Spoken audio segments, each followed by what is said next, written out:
नारायण नमस्कृत्य नरं चैव नरोत्तमं देवीं सरस्वतीं व्यासं ततो जयमुदीरयेत्। व्यासाय विष्णुरूपाय व्यासरूपाय विष्णवे नमो वै ब्रह्मदेवाय वसिष्ठाय नमो नमः। गुरुर्ब्रह्मा गुरुर्विष्णु गुरुर्देवो महेश्वर गुरुर्साक्षात् परब्रह्म तस्मै श्री गुरवे नमः।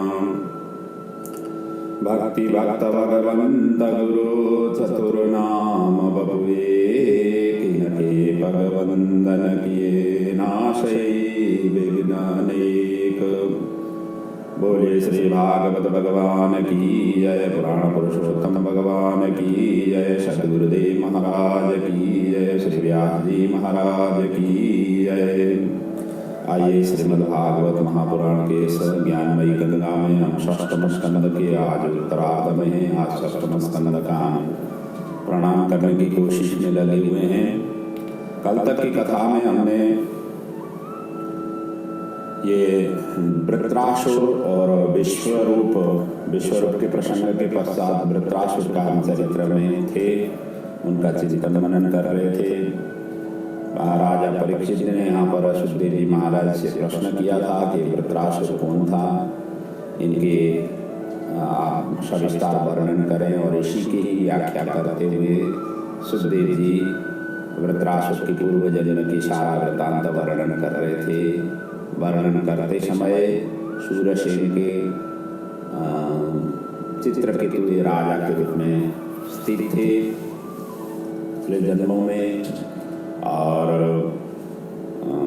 उन्हीं का यहाँ पर चरित्र वर्णन करते हुए आगे उनके पुत्र नहीं होने से अंगिरा ऋषि को से प्रार्थना की, पुत्रेष्टि यज्ञ कराया, पुत्र भी प्राप्त हुआ। सौतेले माताओं के द्वारा उसको विष दे करके उस बालक का मृत्यु हो गया। फिर विलाप कर रहे थे, उसी समय नारद जी और अंगिरा आदि ऋषि आकर के उनको समझाने लगे। और उसके पश्चात नारद जी ने यहाँ पर शीर्षतोषणी महाविद्या की उपदेश दिया। उसी की आश्रय लेकर के चित्रकेतु ने भगवान की साक्षात्कार की, शेष भगवान की साक्षात्कार की और उसकी स्तुति वंदन किया। यहाँ तक की प्रसंग हमने चिंतन मनन किया था। अब आगे की प्रसंग सुखदेव जी वर्णन कर रहे हैं। सुखदेव जी कहते हैं, हे राजन, यतः चान्तरहितो नन्त तस्यै कृत्वा दिशे नमः। विद्याधरश्चित्रकेतो चचार गगने चर।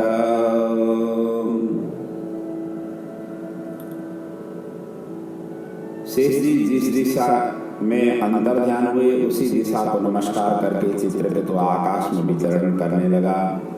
सुमेरु पर्वत कंदराओं में विद्याधर के साथ भगवान के निर्मल गान करने लगा। एक दिन ये चित्रकेतु विष्णु जी ने दिया हुआ विमान में बैठ करके विचरण करते हुए कैलाश में पहुंचा। और कैलाश में पहुंचते ही पार्वती को शिव की गोदी में देखा। वैसे भी माँ जगदम्बिका की छवि हम फोटो वगैरह में देखते हैं। भगवान बोले नाथ के गोदी में माँ जगदम्बिका और उनके भी गोदी में भगवान गणेश जी, स्वामी कार्तिकेय। इस प्रकार के दृश्य देखने को मिलती है, तो यही उसने दृश्य देखा। और देखते ही चित्रकेतु ने लौकिक वासना से पार्वती को देख लिया, सांसारिक वासना से देखा। क्योंकि हमारी ये त्रिगुणात्मिक जो माया है, सत्व रज तम कहाँ कौन सी कि उलट बार हो जाती है, पता नहीं होता है। व्यक्ति जो है ना सत्व में चल रहा हूँ ऐसा सोचता है, लेकिन कहाँ कब किस क्षण में तामसिक भाव अंदर से निकल जाती है, कोई मालूम नहीं पड़ता है। तो इसको जो है ना ये बड़े सेंसिटिव है, संवेदनशील है। ये त्रिगुणात्मिक मायाएं हम सभी को बंधन में डालती है, मोह में डालती है। कहीं ये त्रिगुणात्मिक माया बड़ी सुंदर होकर के प्रस्तुत होती है तो हमारे से सात्विक कार्य हो जाते हैं, हमारे सात्विक भाव अंदर से जागृत हो जाती है और उसी प्रकार के हम आचरण भी करते हैं। कई बार जो है ना वो माया हमें राजसी ओर ले जाती है और रजोमय कार्य हम करने में प्रवृत्त हो जाते हैं, व्यवहार में उस तरीके से हम प्रस्तुत हो जाते हैं। कई बार जो है ना तामसिक वृत्ति अंदर से आ जाती है तो तामसिक भावों में हम चले जाते हैं। यहाँ पर इन्होंने सांसारिक वासना, अभी तक तो सात्विक वासना में चल रहा है, अभी यहाँ पर सांसारिक वासनाओं से उसने देखा और विषय वासना से ही चित्रकेतु का जन्म होता है। सभा में ही निर्विकारी के प्रति विकार युक्त वचन उसने बोला और कहने लगा, प्रायशः प्रकृतास्तापि स्त्रियं रहसि बिभ्रति अयं महाव्रतो धरो बिभर्ति सदसि श्रियम्। साधारण पुरुष भी स्त्री के साथ एकांत में बैठते हैं। अब ये तो जटाजूट युक्त महातपस्वी का इस प्रकार के स्त्री के साथ बैठना शोभा नहीं। ये तो हाथ से भी नीचे निर्लज्ज का उदाहरण है। इस तरीके से उसने अपने वाणी से ये दृश्य को देख करके उसकी वाणी निकले। होता ही है। अब व्यास जी भी तो जब कथा करने, कथाकार भी कई बार जो है ना वाणी फिसल जाती है जो कहना चाहते हैं और प्रभु अंदर के प्रभु जो है ना दूसरी तरफ मुड़ देते हैं। कोई ऐसा नहीं, क्योंकि जब भी व्यास गद्दी में जब व्यास जी बैठ जाते हैं सोचा हुआ एक होता है, लेकिन वहाँ जैसे बैठ जाते हैं तो वाणी अलग अलग तरफ से कहाँ पहुंच जाती है, जो नहीं सोचे हुए प्रसंग वहां पर आ जाती है। तो इसलिए वही हो यही ठीक हो ऐसा नहीं होता है। तो यहाँ पर उन्होंने इस तरीके से भगवान भोलेनाथ के ऊपर कटाक्ष किया, आक्षेप किया और थोड़ी सी अप्रिय वचन भी बोला निर्लज्ज कह करके। अब भगवान भोलेनाथ के तो सिर में ज्ञान गंगा है, जिनके सिर में ज्ञान गंगा उनको क्या फर्क पड़ जाता है, उनको तो कोई फर्क ही नहीं पड़ा। और ऐसे व्यक्ति जिनके जो है ना जिन्होंने ज्ञान प्रचुर रूप से प्राप्त किया हुआ है, ऐसे महाज्ञानी व्यक्तियों को कोई फर्क ही नहीं पड़ता है। कोई निंदा करे कि स्तुति करे, मान दे कि अपमान दे, कोई फर्क नहीं पड़ता है।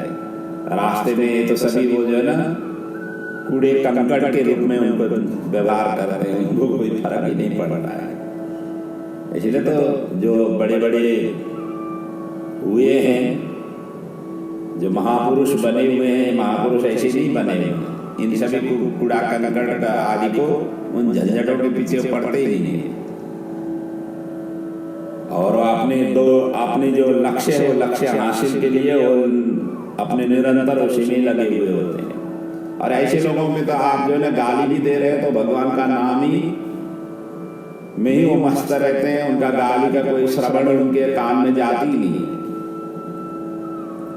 इसलिए तो महापुरुष की जो है ना छवि में आप देखते हैं आभा मंडल होती है, उनमें अद्वितीय तेज होती है।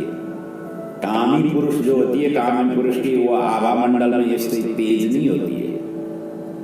जो विषयी है, जो पामर है, जो कामी है, जो दूसरे की छल कपट करने में और दूसरे को गिराने में इस तरीके से जो व्यवहार जो करते हैं, अनेक प्रकार की नाफाखोरी करने में जो ऐसे व्यक्ति लगते हैं, उनके चेहरे में आभा होती ही नहीं है। एकदम मलिन इनका चेहरा रहता है।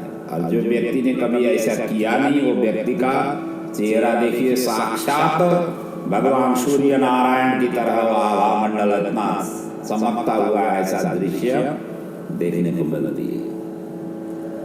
भगवान शिव के तो सिर में ज्ञान गंगा है, जिनके सिर में गंगा जी बैठे हुए हैं, उनको कहाँ से विभेद दृष्टि आ जाए, मतलब उनको कहाँ से नाराजीपन आ जाए, लेकिन पार्षद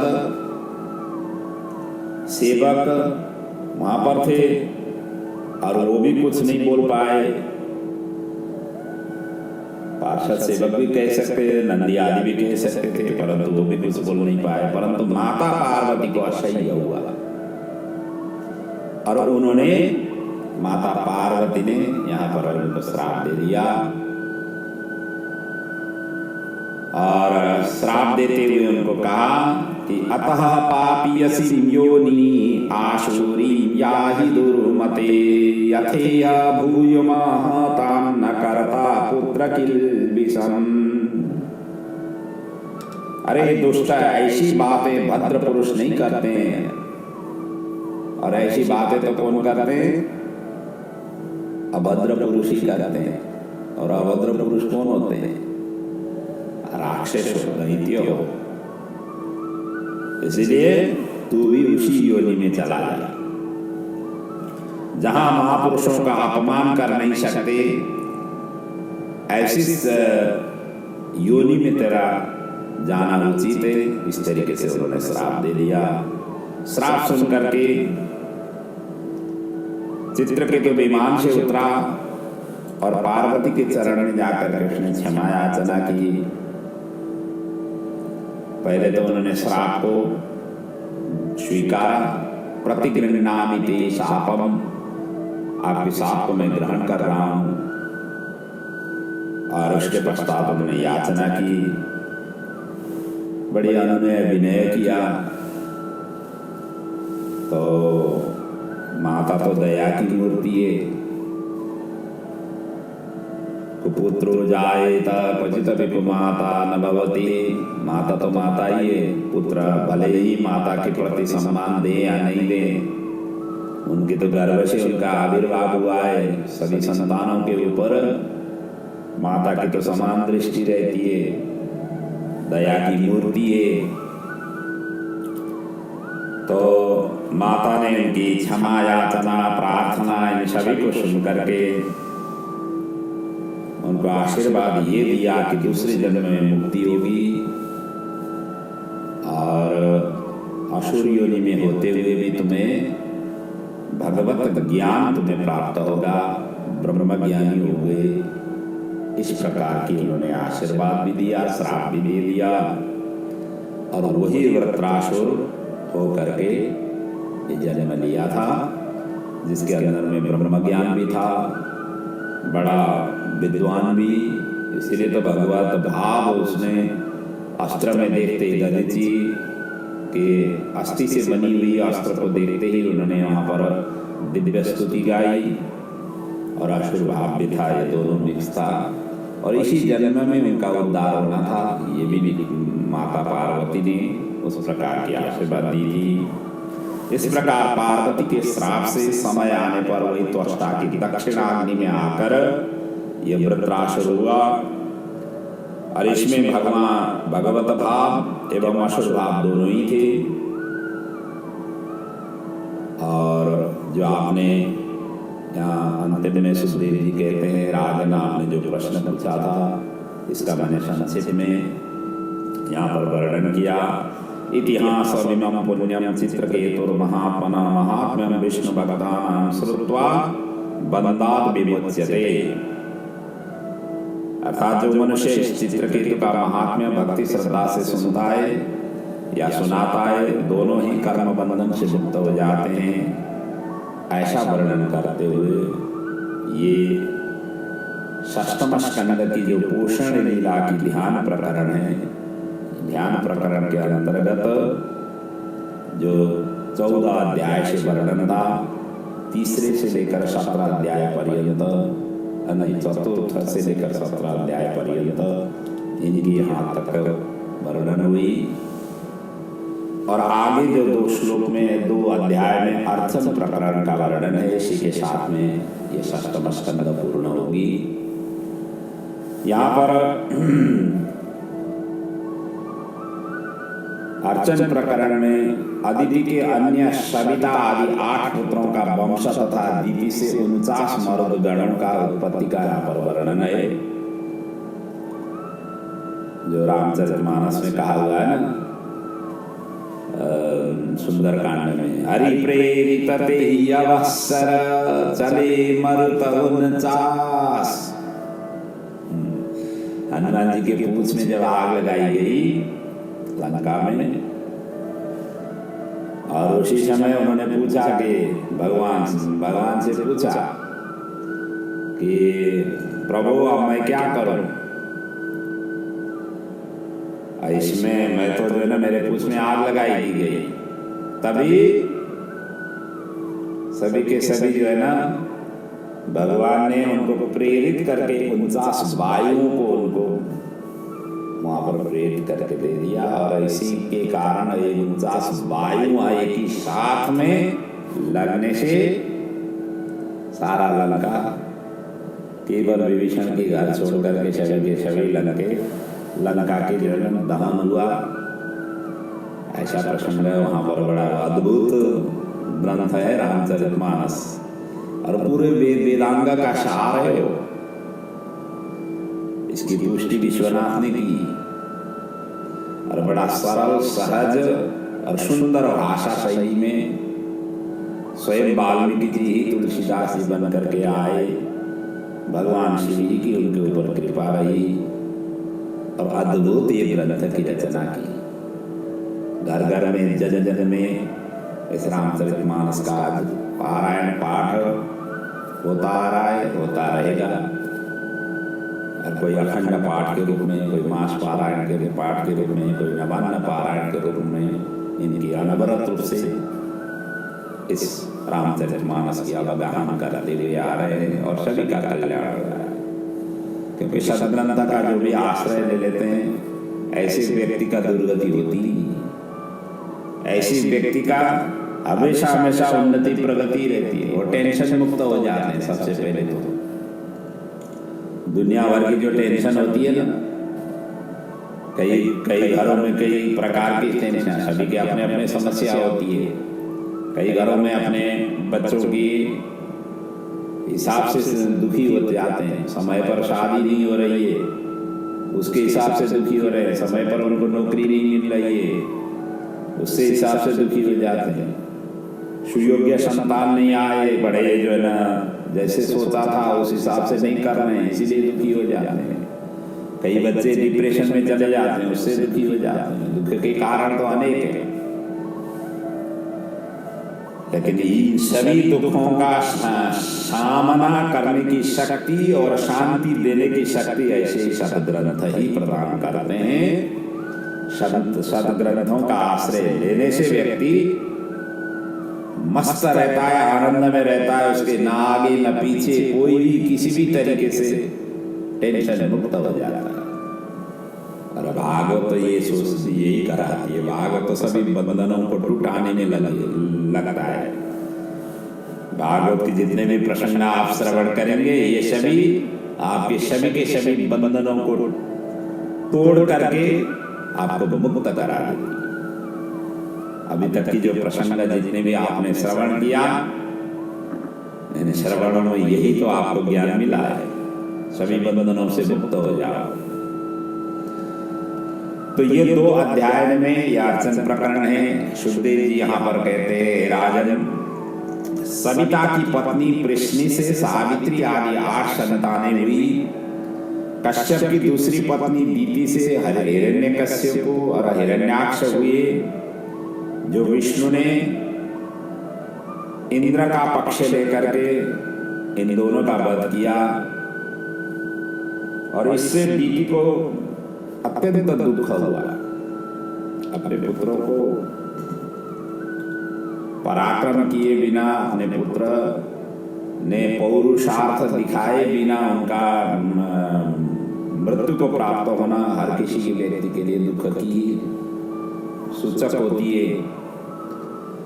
और इसके पश्चात इंद्र को खत्म करने वाला, इंद्र को ही नाश करने वाला पुत्र पैदा करने के लिए पति से उन्होंने विनय की कि मुझे ऐसा पुत्र चाहिए जो इंद्र को वध करे। कि इंद्र ही ऐसा है जो जिसके शिकायत से या जिसके लिए भगवान ने मेरे पुत्रों का वध किया, तब पति कश्यप जी ने 1 वर्ष पर्यंत का उनको पुंसवन व्रत के विषय में उन्होंने उपदेश दिया और उनसे कहा कि इसको नियम पूर्वक करोगी तो आपको जो है ना इंद्र को वध करने वाला संतान की प्राप्ति होगी। पुत्रस्ते भविता भद्रे इंद्रः देव बांधवा संवत्सरं व्रतमिदं यदंचो धारयिष्यसि। तो 1 वर्ष तक नियम पूर्वक व्रत करोगी तो इंद्र को मारने वाला पुत्र प्राप्त होगा। यदि इस बीच में कहीं भी विघ्न हो जाए, मतलब कहीं भी विघ्न हो जाए, क्योंकि सकाम काम में ही है, सकाम कर्मों में यही तो मुसीबत हो जाती है। विघ्न हो जाए तो फिर वैपरीत्य फल मिलती है। विघ्न हो गया तो फिर जो जिस उद्देश्य से किया गया है उद्देश्य की प्राप्ति नहीं होती है। और इसलिए विघ्न हुआ तो क्या होगा, देवताओं का भाई बन जाएगा, वही इंद्र का भ्राता बन जाएगा, जिसके मारने के लिए वध करने के लिए पुत्र उत्पन्न करने उसी का ही भाई बनेगा। और इसके बाद में दीदी ने कही कि दीदी ने नियम पूछी तो किस तरीके से करना है, क्योंकि नियम पूर्वक आपने बताया, तो नियम पूछी तो कश्यप जी ने अब पुंसवन व्रत का नियम बता रहे हैं। और केवल इसी व्रत के ही लिए नहीं, पूरे साल भर में जितने भी हम व्रत करते हैं उन व्रतों के पीछे इसी प्रकार के नियमों को पालन करना होता है। ये केवल पुंसवन व्रत के ही लिए नहीं है। और सुयोग्य संतान प्राप्ति के लिए या गर्भ में किसी भी माँ के गर्भ में संतान हो, उस समय तो बहुत ही सावधानी अपनानी चाहिए।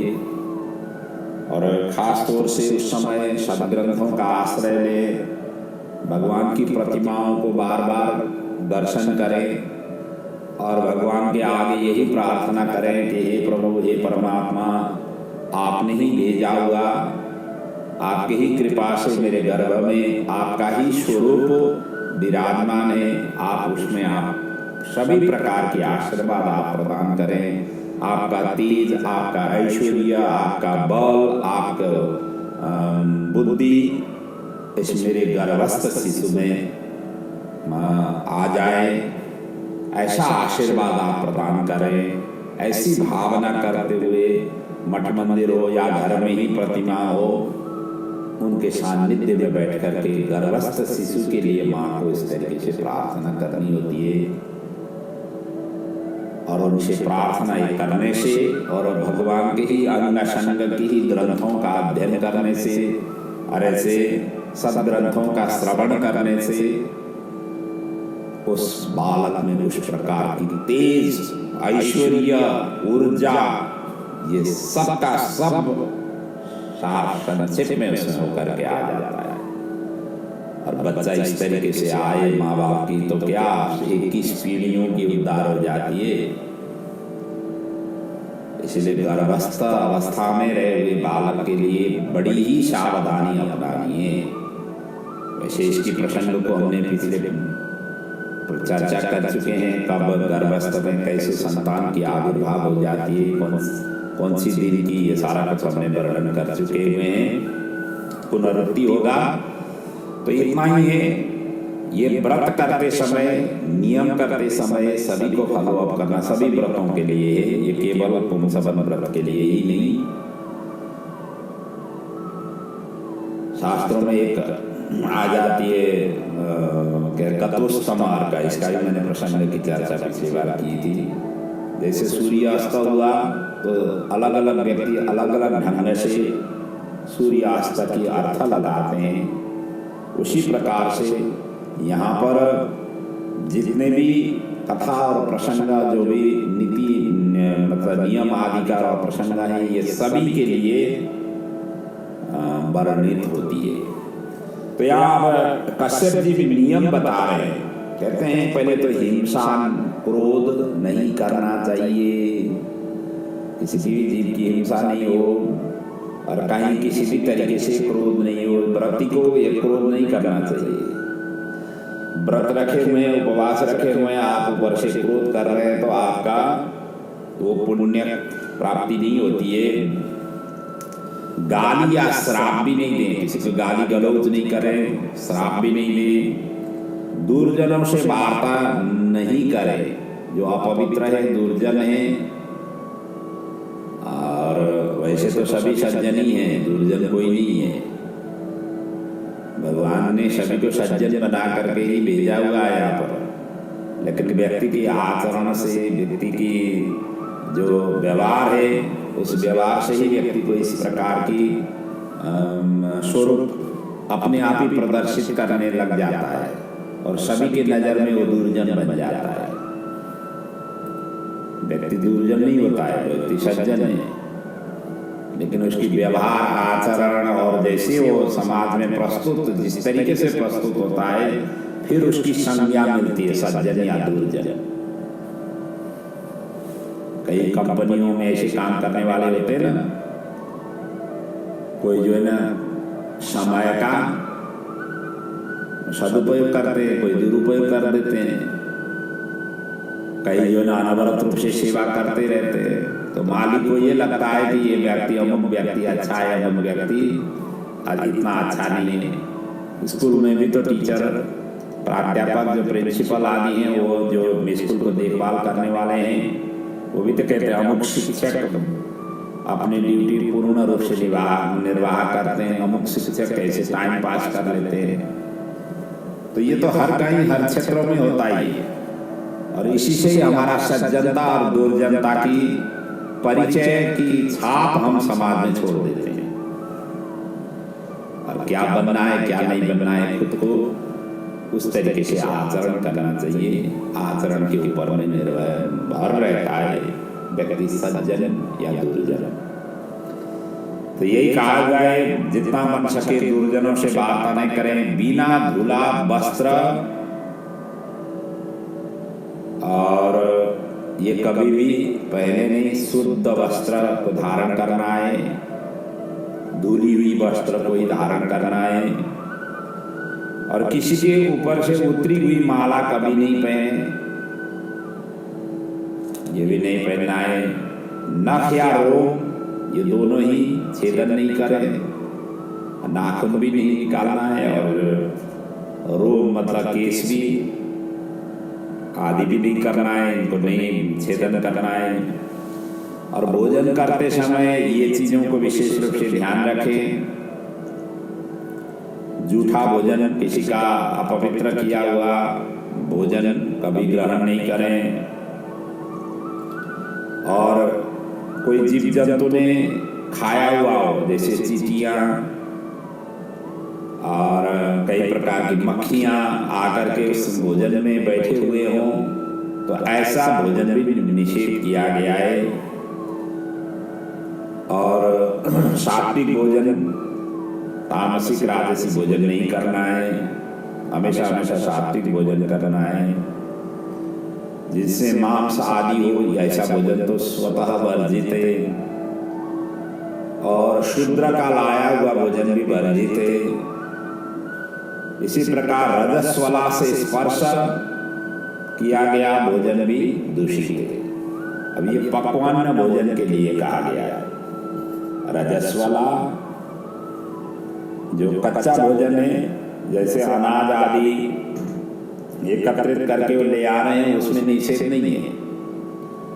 लेकिन जो पकाया जाता है, पकाने के बाद का पकाया हुआ अन्न आदि, उसको रजस्वला स्त्री के द्वारा स्पर्श किया हुआ हो तो ऐसे वर्जित किया गया है व्रत रखते समय।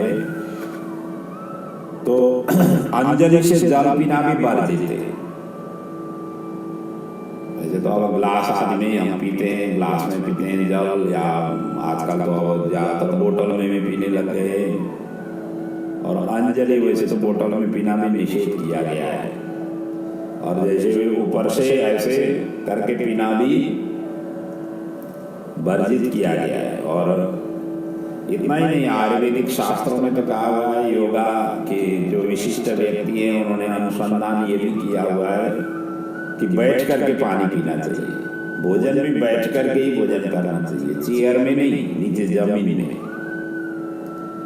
यदि जमीन में आप बैठ करके आलती पालती मार करके भोजन करेंगे तो आपका शरीर में जहां जहां पहुंचना चाहिए भोजन की रस अच्छी तरह से पहुंच पाती है, और आपकी जठराग्नि अच्छी तरह से स्थिर होकर के बैठी हुई होती है उस समय।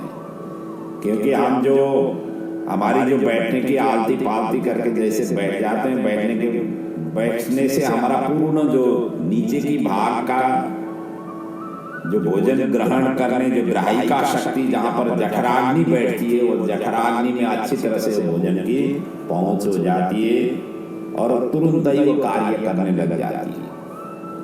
इसलिए पहले के जमाने में जमीन में, आजकल तो अब सब विकास होते गया, और इतना ही नहीं, आप तक आजकल तो चलते चलते ड्राइव थ्रू, अब रेस्टोरेंट ड्राइव थ्रू हो गए। आपको जो है ना पता नहीं आने वाले पीढ़ियों में क्या क्या होने वाला है। हम सभी अब रहेंगे नहीं रहेंगे, लेकिन रहने वाले देखेंगे तो सारा कुछ अब भोजन ही ड्राइव थ्रू होने लग गया है। और ऐसे जल्दीबाजी में भोजन करने से हमारा दिमाग जो है ना स्थिर नहीं हो पाता है, कोई भी शारीरिक अंग प्रत्यंग इंद्रिय भी स्थिर नहीं हो पाते। भोजन आराम से करना चाहिए, बड़े चबा करके करना चाहिए, और पूरे झाग आ जाए इस तरीके से निकलना चाहिए। भोजन हमने जल्दी जल्दी से किया, अच्छी तरह से चबा करके नहीं किया, क्या होगा शरीर में, तो अजीर्ण बन जाता है, और फिर ऊपर से गोली खाओ उसको हजम करने के लिए। और जबकि आपके सारा ग्राइंडर करने की जगह ही आपके मुंह है, दांत है, वहां पर अच्छी तरह से ग्राइंडिंग करो और उसको एकदम पीस करके जैसे स्मूदी बनाओ, फिर भोजन करो, फिर जो है निकलो। ये है भोजन करने की पद्धति। और ऐसा करेंगे अंदर जो है ना रस निकाल करके, क्योंकि जठराग्नि वही काम करती है, और रसों को निकाल करके रुधिर आदि में वो परिणत कर देती है, और जो रस निचोड़ा हुआ रस के जो वो है मलमूत्र के रूप में निकलती है, जो जरूरत है उस तरीके से चली जाती है। इसलिए भोजन में कभी भी एकदम जल्दीबाजी से नहीं करना चाहिए, बड़ा शांत रूप से। इसलिए तो कहा गया है खाने और मरने के लिए तो समय सभी के लिए है। मृत्यु करते समय जल्दीबाजी भी मृत्यु नहीं हो, खाने के लिए ऐसे जल्दीबाजी नहीं करें, ऐसा कहावती है। आराम से देना चाहिए खाना और मृत्यु, ऐसा कहा गया है।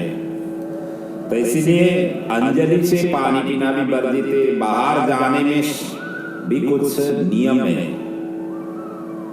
जब कभी घर से बाहर जाना हो तो ये कुछ नियम है, उनको फॉलो अप करना है। क्या है, जूठे मुंह कभी भी बाहर नहीं जाए, या खाते खाते बाहर नहीं जाए, जूठन लेकर के बाहर नहीं जाए, बिना आचमन किए हुए नहीं जाए, और संध्या के समय में बाहर नहीं जाए, चाहे सुबह हो चाहे शाम को, और बाल खोल करके भी बाहर नहीं जाए।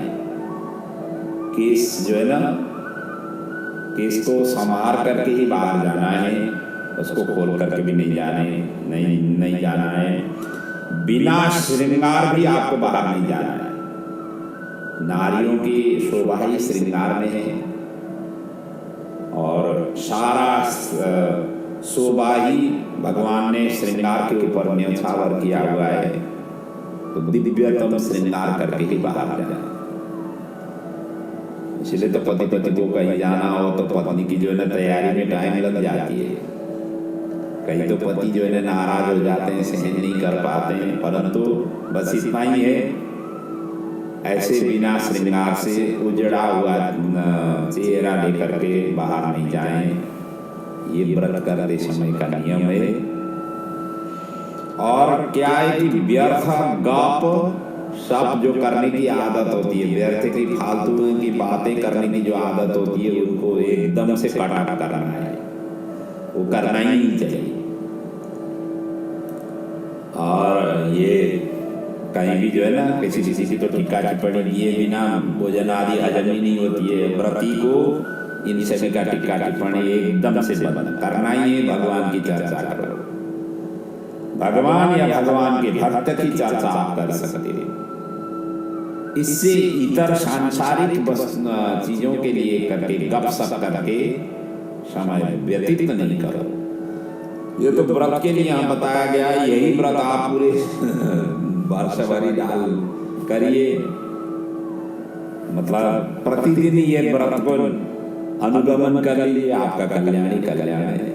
हम ज्यादातर जो है ना बाहर की बातों में तो ज्यादा हमारा समय खर्च हो जाता है, इसीलिए भगवान के लिए हम टाइम निकाल नहीं सकते दुनियादारी की गप्पे मारने के लिए। आजकल तो फोन ऐसा आया हुआ है, कैंसर फोन के ऊपर एक बार लटक गए 25-30 आधा घंटा तक आप लटकते रहोगे एक ही व्यक्ति के ऊपर, जबकि कोई भी कार्य हो, संदेश देना हो, 2 मिनट में खत्म हो जाती है। उधर से 1 मिनट श्रवण करना, इधर से 1 मिनट उसका उत्तर देना, ज्यादा से ज्यादा मैक्सिमम 2 मिनट में बातें खत्म हो जाती है। 2 मिनट से ऊपर की जितनी भी बातें हैं सब फालतू की बातें होती हैं। जो बातें हमें जरूरत नहीं है उन बातों की होती है, और फालतू की बातें दूसरे की टीका टिप्पणी में चला जाता है, दूसरे की अनावश्यक गपों में और 2 मिनट से ऊपर की बातें होती है। कहीं भी देख लीजिए, किसी भी के देख लीजिए, आप खुद ही अनुभव करके देख लीजिए। फोन का काम है आपका सब उधर से मैसेज लेना, इधर से उत्तर देना, और मैसेज उनका लेना 1 मिनट में खत्म हो जाती है, और अपना देना भी 1 मिनट में खत्म। 2 मिनट से ज्यादा जो समय लगा रहे हैं ये व्यर्थ की गपशप की ही बातें हैं, ये इनसे कल्याण नहीं होने वाला है, तो ये नहीं करना चाहिए। और बिना सिर ढके हुए भी नहीं चलना चाहिए, सिर भी ढका हुआ होना चाहिए। और शयन करते समय क्या ध्यान रखना है, इसके लिए बता रहे हैं। नादौत पाद प्रयाता नारदापान्नो दक्षिरा शयितनापरान्नान्येर ननग्नानत संध्यायो। सोते समय, शयन करते समय इन चीजों का विशेष रूप से ध्यान रखें। बिना पैर धोए हुए आपको शयन नहीं करना है, अवश्य ही पैर धोना है। अशुचि अवस्था में भी शयन नहीं करना है, और गीले पैर लेकर के भी नहीं शयन करना है। उत्तर या पश्चिम सिर करके भी शयन नहीं करना है, ये भी निषेध किया हुआ है। उत्तर दिशा में भी और पश्चिम दिशा में, इसका मतलब पूर्व दिशा में स्वयं सिर हो, यह पहला प्रशस्त है, और या दक्षिण दिशा में सिर हो, इसको सिर करके नहीं सोए। और दूसरे के साथ, क्योंकि ये भी सोना वर्जित है, व्रती को अकेले ही सोना है, नग्न होकर के भी नहीं सोना है। और दोनों संध्या में शयन करना वर्जित है, चाहे सुबह हो चाहे शाम को, संध्या काल में शयन करना ये भी वर्जित है। विष्णु पुराण में तो ये लिखा हुआ है कि उत्तर और पश्चिम सिर नहीं करें, और वहां पर कहा गया है प्राच्यः दिशि शिरः सस्तम याम्याम याः अथवा नृप सदैव स्वपतः पुंसो विपरीतम तु रोगदम। अर्थात प्राची दिशि या याम्याम अर्थात दक्षिण दिशा, इसमें सिर करके सोना चाहिए स्वपतः, यदि हमने इसके विपरीत में सिर करके सोया हुआ है तो वो रोग अदम रोग देने वाला है, बीमार कराने वाला है। और इसी प्रकार आगे कह रहे हैं कि प्रातः काल में क्या करना है, व्रतधारी को गौ, ब्राह्मण और लक्ष्मी नारायण की पूजन करनी है। सौभाग्यवती स्त्री को पूजन करके फिर अनंतर पति का पूजन करके अपने कुक्षी में उनका ध्यान करें। यह हमारे पूर्ण संबंध व्रत के लिए इन सभी का पूजन करके उनके कुक्षी में ध्यान करें। इस नियम से व्रत आप करोगी, कश्यप जी कह रहे हैं कि निश्चय ही शक्रः भविता सुतः, अर्थात उस इंद्र को वध करने वाले पुत्र आपको प्राप्त होगी। और यथा समय आने पर दीदी ने कश्यप से गर्भधारण कर ये व्रत नियम का पालन करने लगी। इंद्र को मारा जाए ऐसा पुत्र कामना से सकाम भक्ति व्रत उन्होंने किया। सकाम भक्ति जहाँ होती है वहां पर विघ्न और बाधाएं आ जाती है। इसलिए भागवत तो कहता है कि निष्काम भक्ति करो और बाधा विघ्न इन सभी से दूर रहो, यही सिखाती है। वैसे भी कहा गया ना, चंचल मन को ठीक करने के लिए व्रत किया जाता है, लेकिन मन ही चंचल होती रहे तो व्रत का कोई फायदा नहीं है। सकाम व्रत में संपूर्ण नियम का फॉलो अप करना होता है और ये सब चीज होना मुश्किल होती है। इधर इंद्र को पता लगा कि वह दीदी अपनी मौसी तो है कि आश्रम में जाकर के सेवा उनको करने लगे विघ्न डालने के लिए। और फल पुष्प कंदमूल समिधा जो जो उनको जरूरत होती थी सारा का सारा वो एकत्रित, क्योंकि गर्भ में अपना ही भाई है ऐसे सोच करके और खूब उनकी सेवा करने लगे। सेवा तो क्या था कि अंदर से तो उनका भावना अलग ही था। तो सेवा करते थे और त्रुटियों को खोज करते थे कि कहीं ये जो है ना, जो नियम है ना, इन नियम जो अभी तक बताए हुए नियम में से कहीं इनकी कहीं कमजोरी मिल गई तो मैं जो है ना उसी समय अपना काम पूर्ण करूं। तो एक दिन ऐसे खोज में थे, एक दिन दीदी बिना हाथ पैर धोए और मुख भी जूठे किए हुए संध्या के समय में सो गई। एक तो हाथ पैर नहीं धोया, दूसरा उनका जूठन मुख लेकर के, तीसरा संध्या के समय में इस प्रकार से सो गई। इंद्र ने उचित अवसर पा करके योग शक्ति से उदर में प्रवेश किया। श्वास प्रश्वास के माध्यम से दीदी की श्वास प्रश्वास प्रवेश किया और सुवर्ण समान देदीप्यमान गर्भ को उन्होंने 7 टुकड़ा किया। चकरता सप्तदा गर्भम वज्रेण कनका प्रभम, सुवर्ण के समान 7 टुकड़े उन्होंने किया और फिर भी वो नहीं मरे। तो फिर तो उसने वज्र ने एक की फिर 7 टुकड़े कर दिया। पहले 7 टुकड़े किए था, मरे नहीं, फिर से उन्होंने 7 टुकड़े किया। टुकड़े होने पर इंद्र से फिर उन्होंने अभय वरदान मांगा कि अभय वरदान मांग करके फिर इंद्र गर्भ से बाहर आए। व्रत के प्रभाव से गर्भ तो नष्ट नहीं हुआ इधर दीदी का, और समय आने पर तेजस्वी 49 बच्चे पैदा हुए जो मरुदगण के नाम से विख्यात हुए। देवताओं की कोटि में उनका स्थान मिला। इंद्र के ये भाई लगते हैं क्योंकि आपने सब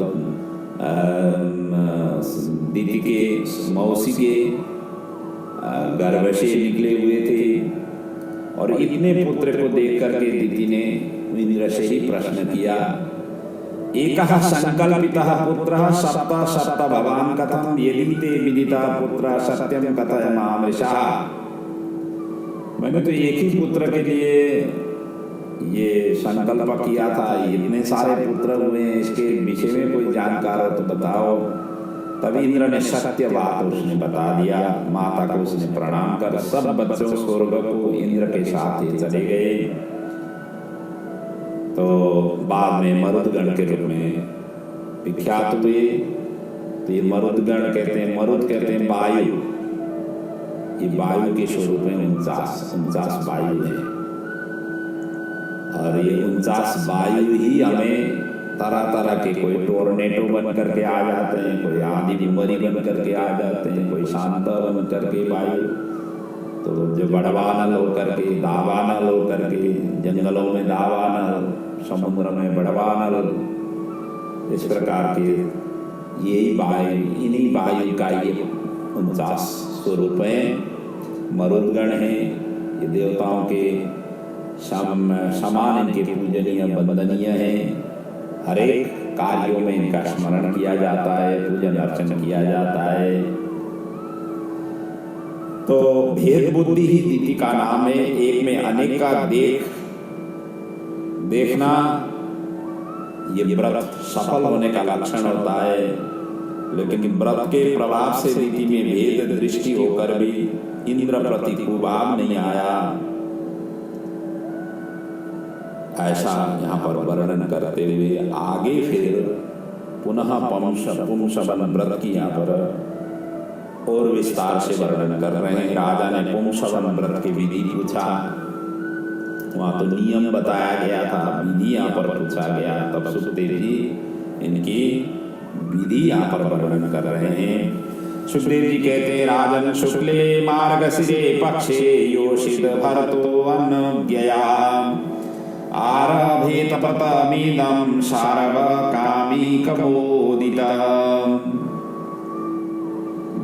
पति से आज्ञा लेकर मार्गशीर्ष शुक्ल प्रतिपदा से यह व्रत आरंभ करना चाहिए। सब कामना पूर्ण करने वाला यह व्रत है।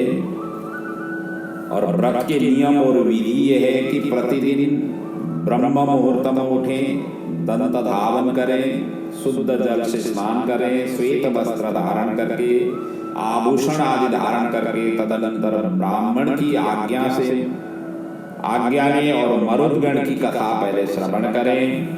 फिर नियम पूर्वक लक्ष्मी नारायण की षोडशोपचार से पूजन करें। मंत्र का 1 सहस्र या 108 जप करें। उसी मंत्र से अग्नि में 12 आहुति, फिर स्तोत्र पाठ, फिर अनंतर पति का पूजन, पायस का भोजन कराएं।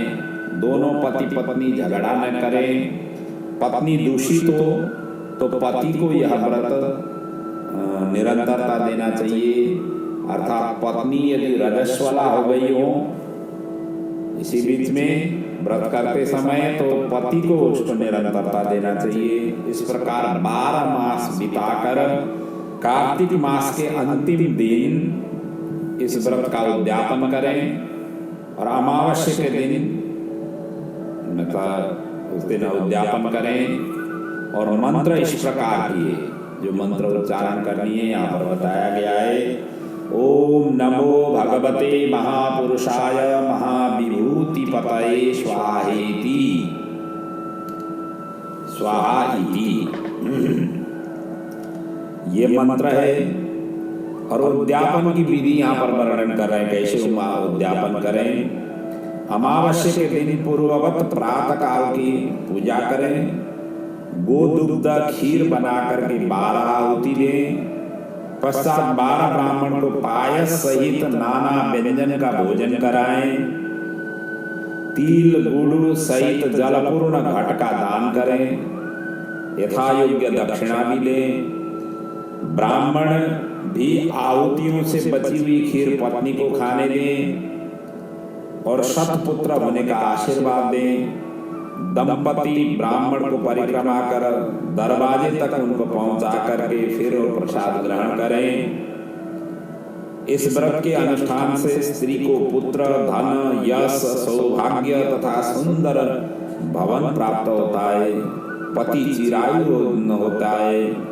कन्या को सुंदर पति, विधवा को सद्गति, कुरूपा को सुंदर रूप, अभागिनी को सौभाग्य, ये प्राप्त कराती है।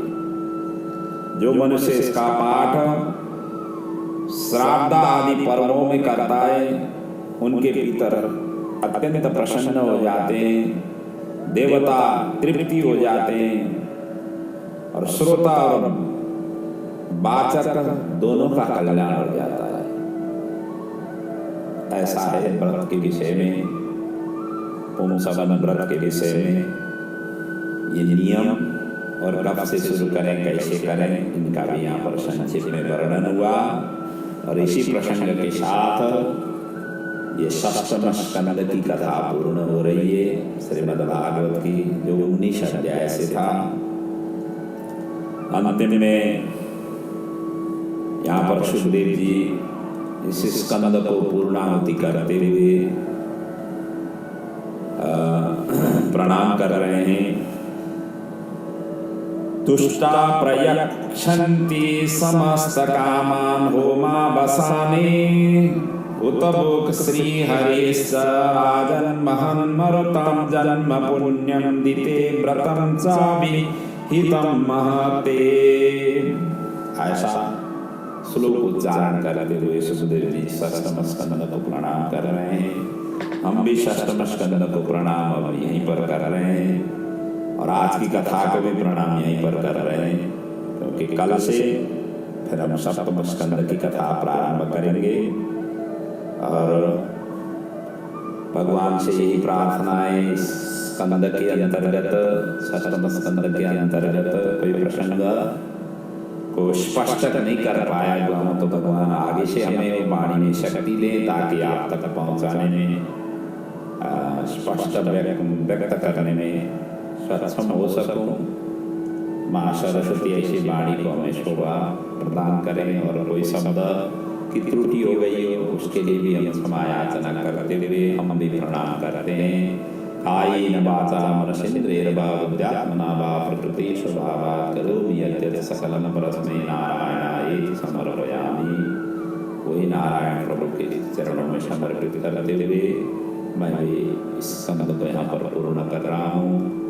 हे प्रभु, सभी प्रकार से मंगल करें, विश्व का मंगल करें, और आपके घर में सुख रहे, शांति रहे, समृद्धि रहे, ऐश्वर्य रहे। ये भागवत रूपी पुण्य का फल आपके जीवन में अनवरत रूप से ऊर्जाशील होकर के प्राप्ति हो, बच्चों में शुभ आशीर्वाद हो, पूर्वजों के सद्गति प्राप्त हो, और आप भागवत का आश्रय लेकर के निर्भय बन जाएं। इस अमर कथा को श्रवण करके आप इस महामारी की प्रकोप में खुद अपने अमर बनने की आपको प्रेरणा और शक्ति भागवत भगवान आपको प्रदान करें। इन्हीं भावनाओं के साथ मैं भी वाणी को विराम दे रहा हूँ। ओम पूर्णमदः पूर्णमिदं पूर्णात् पूर्णमुदच्यते पूर्णस्य पूर्णमादाय पूर्णमेवावशिष्यते। बोलिए श्री भागवत भगवान की जय, पुराण पुरुषोत्तम भगवान की जय, सद्गुरुदेव महाराज की जय।